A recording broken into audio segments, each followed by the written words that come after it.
Okay, let's call this meeting to order. We are June 29th, 6 p.m. Roll call, please. Councilmember Bracco?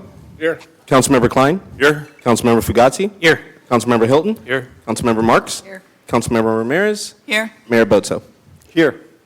Item 1.3, City Clerk's report on posting of the agenda, please. Thank you, Mayor. This agenda was posted Thursday, June 25th, 2026 at 5:25 p.m.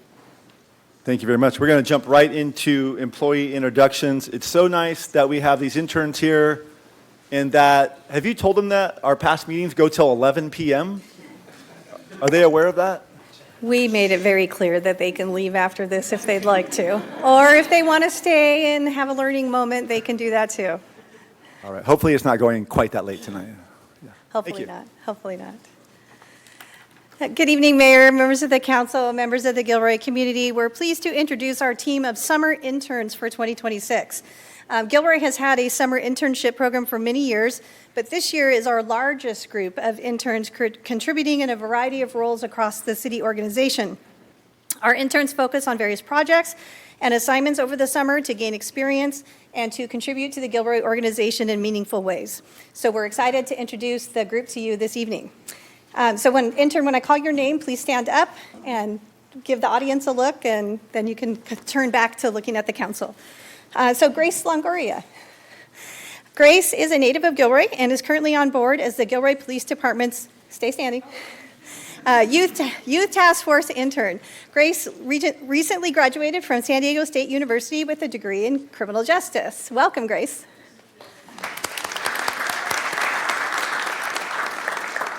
Next up is Nathaniel Marino. Nathaniel goes by Nate, and he is also a native of Gilroy, currently on board as a Gilroy Police Administration intern. He currently attends Boise State University and is pursuing his bachelor's degree in criminal justice. Nate also attended Gavilan College and holds an associate degree in administration of justice. Welcome, Nate. Next up is Aaliyah Mello. Aaliyah is currently on board as our emergency management intern in the administration department. She currently attends Chico State University as a political science major and minoring in social work. Welcome, Aaliyah. Next up is Ethan Paulson. Ethan is a native of Gilroy, currently on board as our summer intern in community development. Ethan just graduated from UC Berkeley with a degree in political science. Welcome, Ethan. Next, we have Brandon Fan. Brandon is currently on board as our civil engineering intern in the utilities department. Brandon holds a bachelor's degree in biology from UC Santa Barbara and currently attends Long Beach State University pursuing a degree in civil engineering. Welcome, Brandon. Okay, next we have Spencer Quillen. Spencer is currently a graduate student pursuing a master's degree in economics and advanced international affairs. He holds a bachelor's degree in communications from the University of New Hampshire, and he is currently on board as our economic development intern. Welcome, Spencer. Next, we have Jelena Rodriguez. Jelena, a native of Gilroy, is on board as a police administration intern. She recently graduated from Long Beach State with a degree in criminology, criminal justice, with a focus on forensic science. She also completed the crime scene investigation certification program through Long Beach as well. Welcome. Next, we have Alyssa Tran. Alyssa is on board as our Human Resources Department intern, recently graduated from San Diego State University with a degree in Industrial Organizational Psychology and Business. Welcome, Alyssa. And then not with us tonight is Alan Jarvio, who will be joining the Public Works Department on July 7th. He will be our civil engineering intern in Public Works. He's transferring to San Jose State to pursue his bachelor's degree in civil engineering. So he just has a late start with us.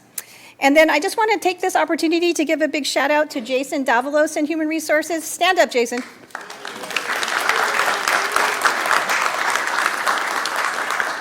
Jason is a human resources analyst and works with me in our human resources department. And he personally spearheaded the promoting and bringing all these interns on board and helping them connect to professional development opportunities. He really, it takes a lot to put this program on and get these folks here, for the summer. And so we just want to thank you, Jason, for your hard work and effort in bringing this great group of interns. Yes. And then lastly, I just want to say thank you to the intern supervisors and managers. All of our supervisors and managers who agree to take on an intern for the summer are giving of themselves. They are sharing their background and experience to make sure each of the interns has a great learning opportunity, gets to take on some meaty assignments and projects that they can put on their resume to help launch them, hopefully, to a career in the public sector. So thank you, managers and supervisors, for taking on the interns and giving them this great opportunity. We appreciate it. All right, thank you. Thank you very much. The next item on the agenda is number 2.1. This is a proclamation. I don't believe the folks are here to receive the proclamation this evening. So, but the proclamation is called for Digital Detox. This is a nationwide effort for a screen-free week proclamation that we recognize that there are lots of other things that we can be doing in our lives other than being on screen times. That goes for all of y'all as well, not just the young people here today. So that's the proclamation, and the folks, they can pick that up from Stefan's office sometime then whenever they're ready to do that. So thank you for preparing that proclamation, Stefan. Moving on to item number 4, consent calendar. We have one item on the consent calendar. Are there any questions for staff? None. Any public comment, Stefan, on the consent? There are no speakers. Okay. Then I will make a motion, or I'll entertain a motion to, go ahead, Councilmember Marks. Oh, I was just turning on my mic. Oh. But so moved. Okay. I have a motion by Councilmember Marks. I'll second. And a second by Councilmember Klein to approve the consent calendar, item 4.1. Roll call, please. Councilmember Bracco? Yes. Councilmember Klein? Yes. Councilmember Fugazi? Yes. Councilmember Hilton? Aye. Councilmember Marks? Councilmember Ramirez? Yes. Mayor Boto? Yes, motion passes 7-0.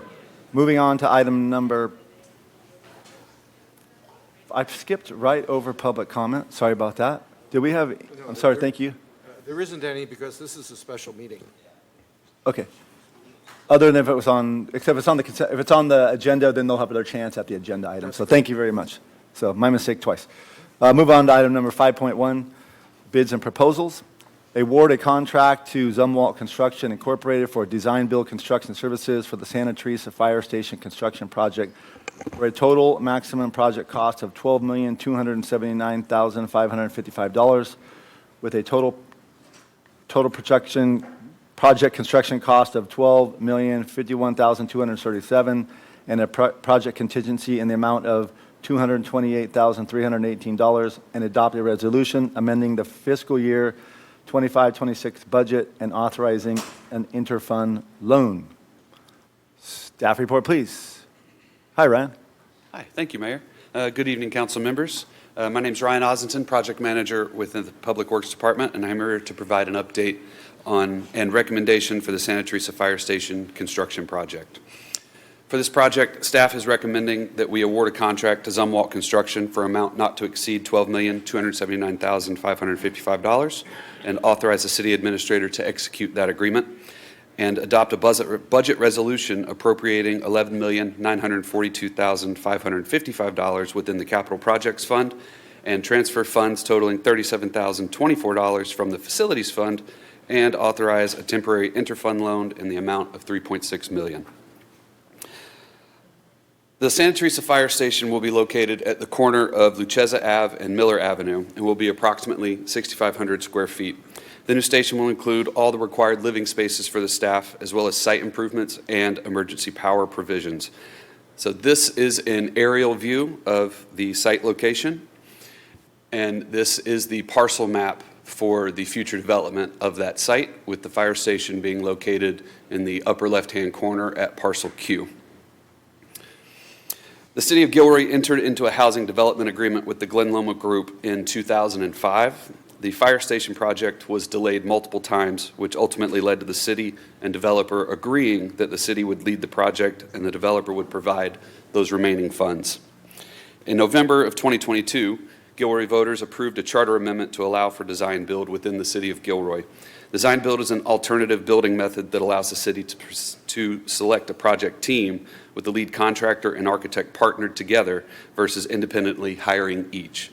This process saves time and money through a better partnership from contractor and architect while reducing the need for change orders and other potentially costly delays. In June 2025, Griffin Structures was selected as the CMMA, the construction manager and master architect, to oversee every phase of this project from programming through occupancy. Beginning in August of 2025, Griffin led the development of project renderings, bridging documents, construction cost estimates, and the basis of design. Griffin also assisted city staff in developing the request for qualifications, the general conditions, and draft design agreement. These are the current renderings and floor plan for the Santa Teresa Fire Station as developed by Griffin.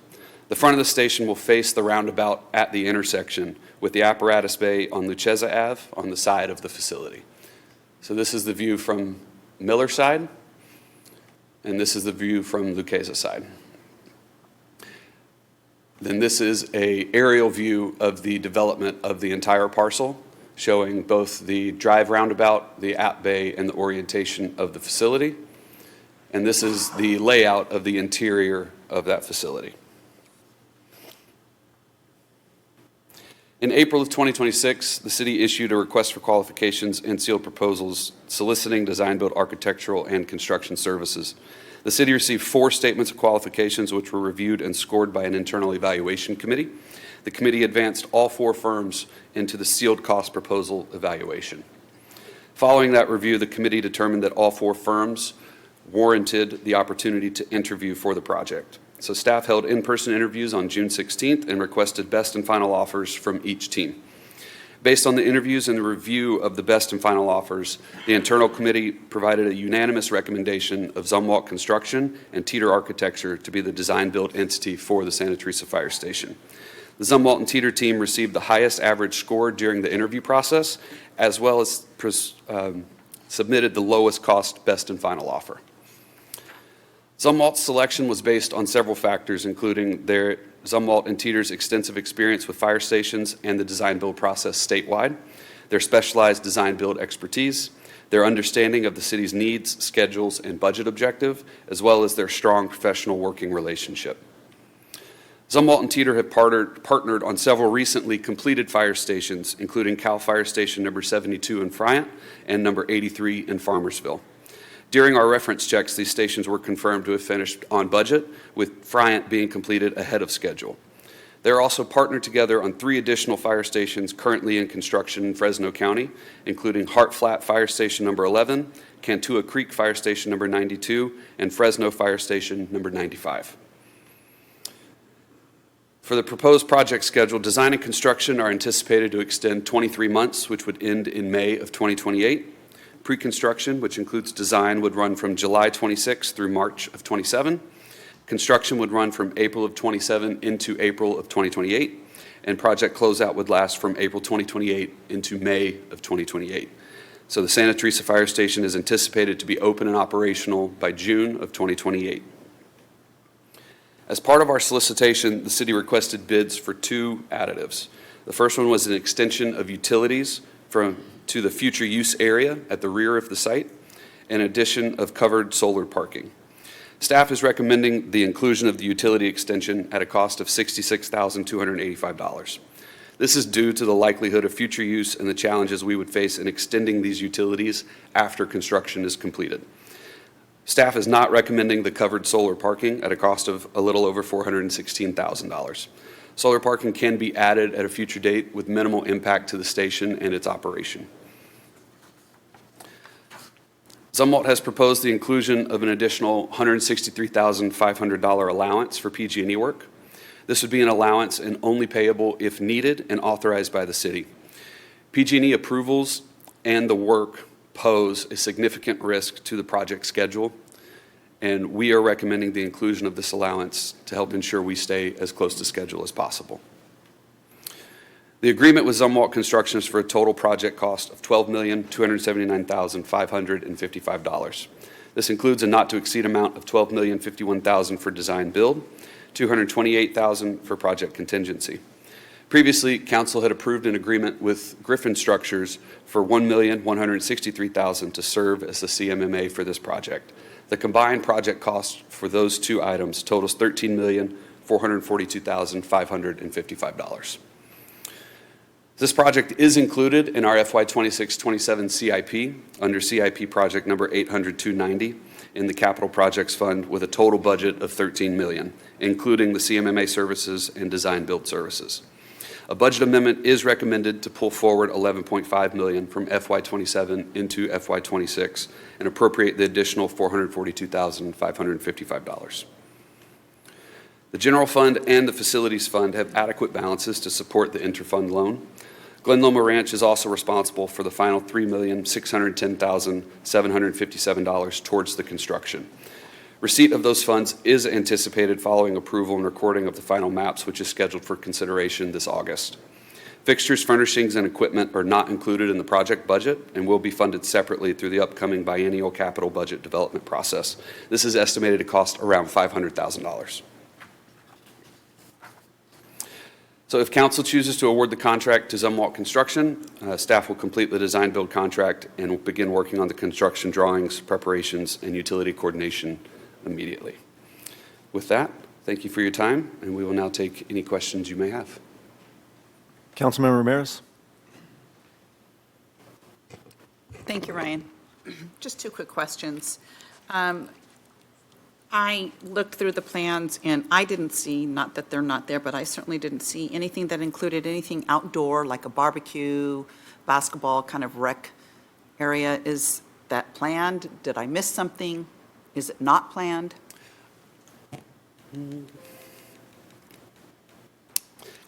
So I believe we have had talks about expanding some of the area. So the gray area in this image right here is the actual building. And then the black lines towards the top where that grid section are, in this area, this thick black line here is the gate and exterior fence. Okay. So we do have an exterior area that we can develop, but with our bridging documents, we did not get into that level of detail for the exterior of the building yet. It essentially will become the barbecue, but we have not developed Okay, that I just yet. want to make sure that, this is their home. Yep. Currently, the documents are only at about 30% complete. That's about the level you need to develop the bridging documents. Okay. Once we award the contract and begin working with Teeter on the architectural design, they'll take it to 100%, which gets us to the construction documents and shows that level of detail. Thank you. The second question is,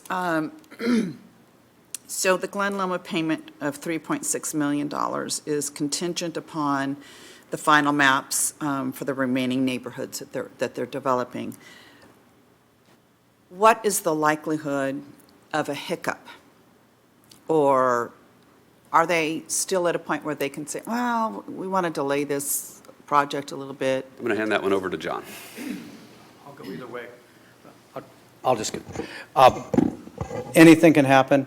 KB is, no secret, is looking into it, doing their due diligence, and they're approaching a point where I think that decision is going to be an absolute yes, but they're still in due diligence point. They've asked for assurances from the city on various functions before they sign the deal. But we do believe those maps are going to be coming to council soon, and that payment will be made by Glen Loma in the very near future. What's the backup plan if for some reason they don't move forward? You have, as proposed here, you have an interfund loan that can continue to operate until such time as Glen Loma does make that payment. It doesn't mean that someone else couldn't come along in the process and proceed with recording the final maps and taking those over as well.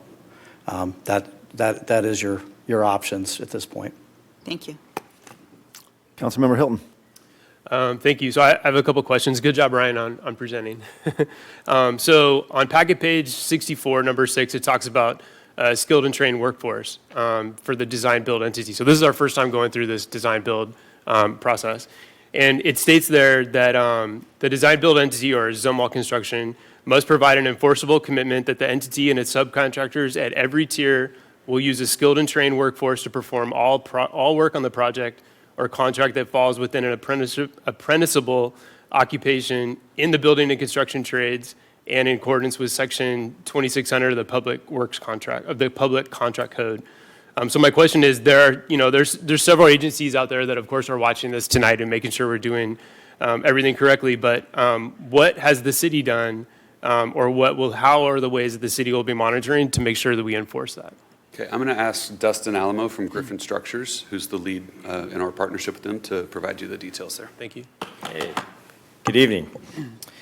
Yeah, so that's why one of the reasons why my firm was hired. As your construction manager, we'll be there to review the compliance and ensure that that is being met. That is a standard labor law in California Public Contract Code. So this is something that we do every day, ensuring compliance from not only through construction, but through construction closeout at every tier of the way. So it's a standard process that we'll be definitely monitoring. Thank you.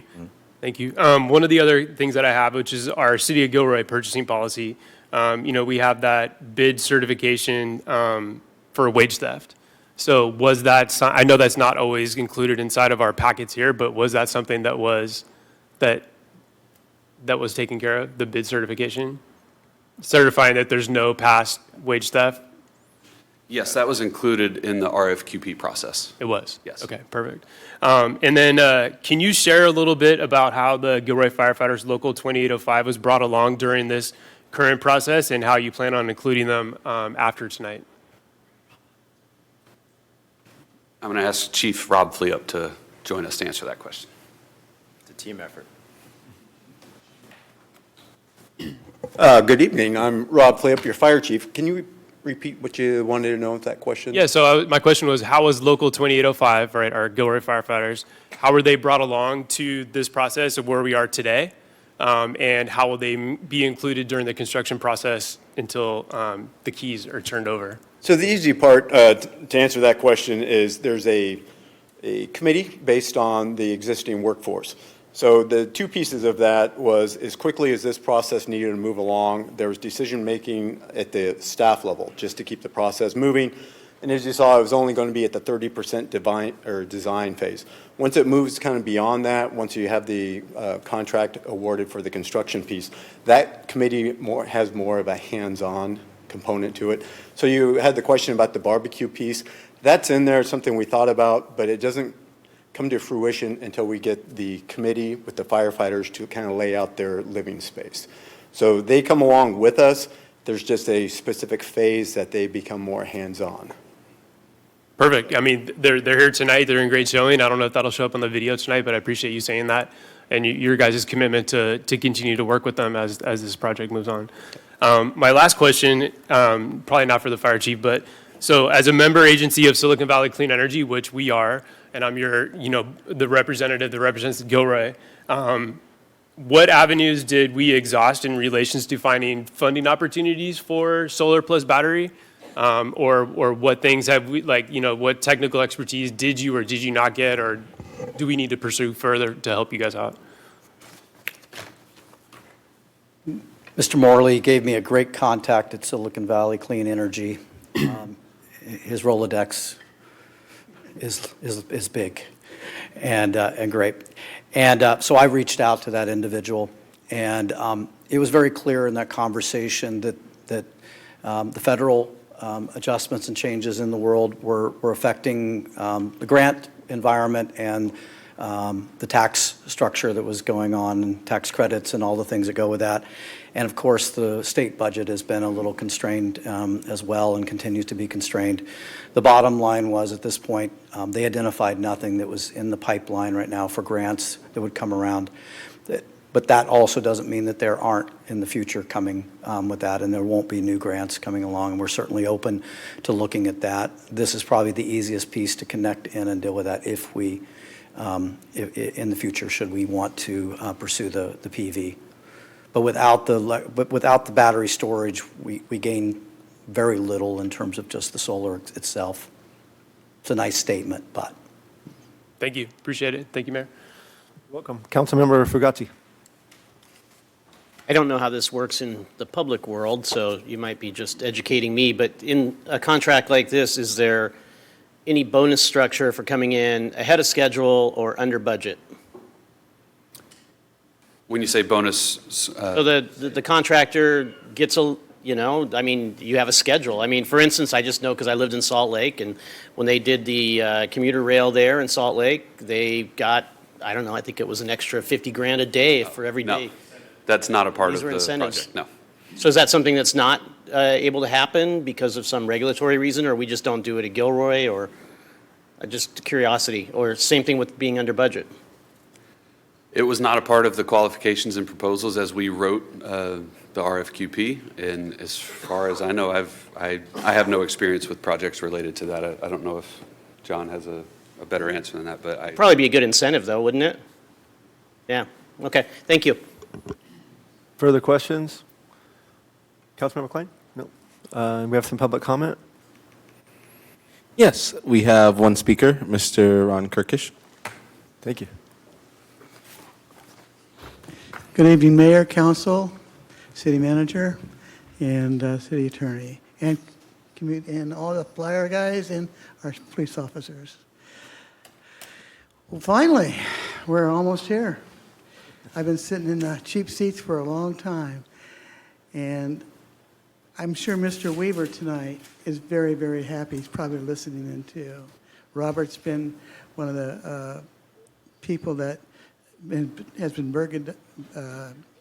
leading this effort because he lives in Santa Teresa.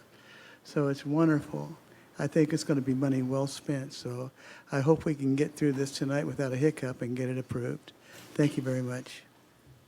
Thank you. All right, bring it back to council. Any deliberations? I'll make a motion to approve the contract. I'll second. Okay, so we're going to do two different motions.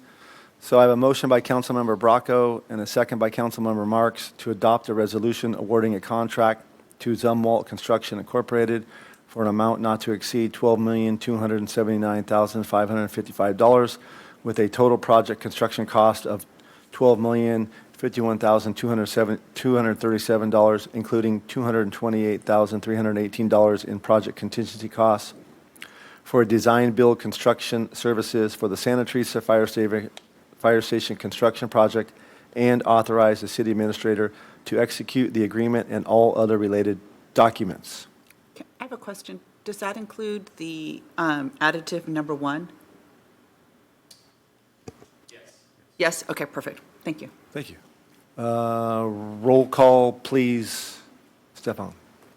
Councilmember Bracco? Yes. Councilmember Klein? Yes. Councilmember Fugati? Yes. Councilmember Hilton? Aye. Councilmember Marks? Yes. Councilmember Ramirez? Yes. Mayor Bozo? Yes, motion passes 7-0. And now I will entertain another motion. I'll motion.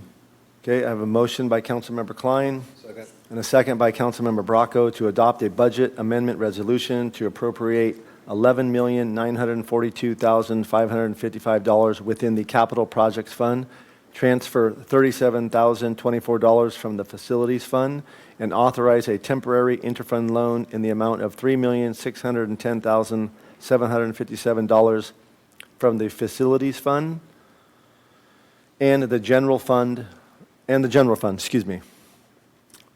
Roll call, please. Councilmember Bracco? Yes. Councilmember Klein? Yes. Councilmember Fugati? Yes. Councilmember Hilton? Aye. Councilmember Marks? Yes. Councilmember Ramirez? Yes. Mayor Bozo? Yes, motion passes 7-0. Thank you. Okay.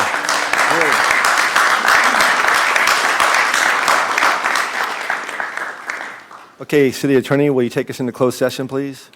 Sure. Item 6.1 is conference with labor negotiators, collective bargaining units pursuant to Government Code Section 54957.6 and Gilroy City Code Section 17A11.4. Collective bargaining units are AFSCME Local 101 General and Supervisory Units, representing employees affiliated with AFSCME Local 101, Local 2805 IAFF Fire Unit representing Gilroy firefighters.